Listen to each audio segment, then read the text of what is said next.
Piny owacho oyango ni ochwalo ayanga buge mag somo mag grade 10 odiechieng' ma kawuono, kendo kochopo kinyne tata malo 40 mag bugego eko dhi bedo kosechopo e skunde duto mag secondary ma pacho ka.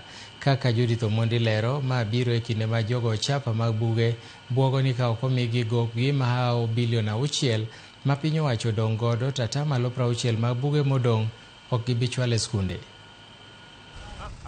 Ma ojumbe ariyo bang' chako rwako jopuonjre mag grade mar 10 e skunde mag senior sekondar. Migao mar somo ochwalo atamalo 40 mag buge mag somo e skunde ma opogore opogore e counties duto ma pacho ka. Buge ma owinjo chopi e skunde kochopo tich abich mar tarik 23 dwe ni. This Friday we were going to have at least 40% of the books already distributed to our schools. I'm glad to note that from today, the list that you've shown me, we are already at 50%, therefore ahead of the timetable that we have rolled out. I have confirmation and commitment from the publishers themselves and the printers that they are going to be able to release and distribute all the books, the 100% of them, to the schools and to the learners by the end of this month, which will be 31st of January.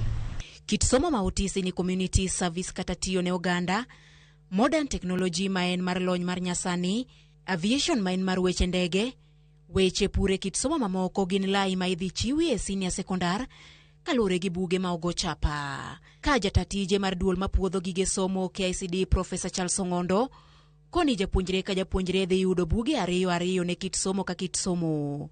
Nikech lokruok ma osebedo ka dhi nyime e skunde, ibiro many kaka idaro buge mag jopuonjre ma ok odonji e skunde mane oluongie. Every school, we are sending 2 sets of books for every learning area so that we can enhance variety. If a school has 100 learners, for example, that school will get 60% of the books from one publisher and 40% of the books from another publisher. Lesser numbers and others might have higher numbers. We are going to rationalize that exercise so that we ensure that the students that are admitted in school have the 2 core books for each area of study. Kata ben ni jatend migao mar somo Migoso Gamba osingo ni atamalo 60 ma ogik mag buge biro chopo e skunde kochopo giko mar dwe ni. Jogo buge chapa obwogo ni nyaka migi gopgi ma odong' ma hao bilion 6 kapok gichwalo buge ma odong' e skunde. We got some injection of cash recently to the tune of 5.64 billion Kenya shillings. That enabled us to pay part of the debt that we had, as well as mobilize the printing of grade 10 books.